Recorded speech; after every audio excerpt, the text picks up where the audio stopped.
Hey, what's up, everybody? This video is part of a series of videos dealing with personal finances and personal budgeting. I'm going to put this same intro at the beginning of each video. So one, if you've already watched the intro, you can go ahead and skip to today's topic. Two, if you see my clothes change or the nice virtual background change, the reason will be because I recorded the rest of the video on a different day than I did this introductory video. So the point of this series is simply to do very quick, hopefully 2 to 5 minute videos where we discuss a lot of topics dealing with personal budgeting and personal finances. So I'm going to record all of these. I have probably over 20 ideas for these really short videos. I'm going to release one a day over the next 3 to 5 weeks.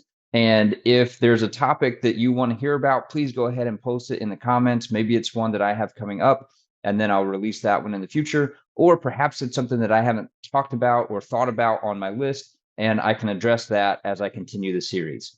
So without any further comments, let's go ahead and jump into today's topic. Today's objection is the exact opposite side of the coin of yesterday. Yesterday, we covered the lie, I don't need to budget because I have plenty. Today, we're going to cover the lie that people believe that says, I can't budget because I don't have enough. What's the point of budgeting? The bill comes in, I pay the ones that I can, I set the others on my desk until I can pay them, or I put them on a credit card. But if I sat down and I went through a budget and I wrote down, this is how much I need to spend on everything, at the end, I would end up having more expenses than income, but all of these expenses are necessary. I have to eat, I have to put gas in my car, I have to put insurance on my car, etc. And so there's no point in me budgeting because I'm basically just getting by with what I have to do day to day. Well, this is a lie too. I completely understand the fact that you feel trapped, like you can't budget. But if you've watched the other videos, you're going to know exactly what I'm about to say. Intentionality in your personal finances is going to make it better than if you just simply keep going with what you feel like you have to do and you feel like you're trapped. You're not trapped. A budget should bring freedom. It should bring freedom even if you don't have enough to meet your expenses.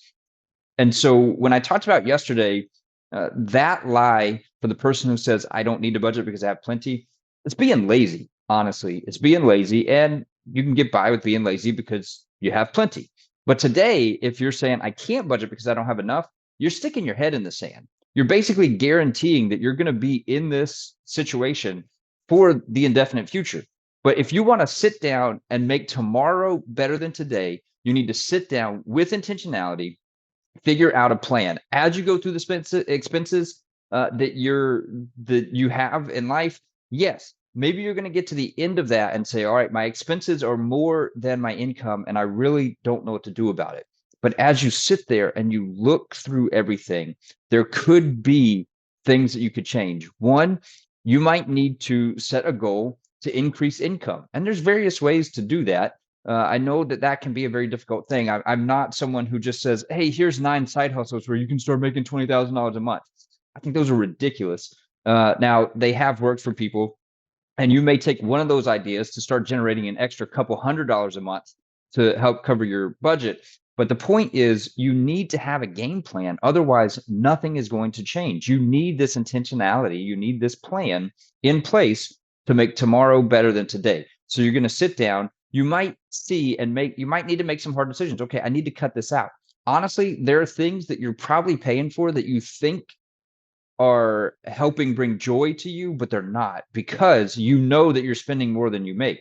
So if you cut out something, let's just take Netflix, for example. Let's say you're paying $15 a month for Netflix. No, it's not a huge dollar amount, but if you're spending more than you make, you could cut Netflix out. Now, you might say, that's how I kind of wind down in the evening. Okay, but the stress of spending more than you make is causing you way more headache than if you didn't have Netflix. In fact, if you could get this down, the stress that would be relieved from living within your means would probably mean you don't need to wind down at the end of the day. I mean, you still need to wind down, but you get what I'm saying. You're not going to need to escape because you're going to be in a better financial position.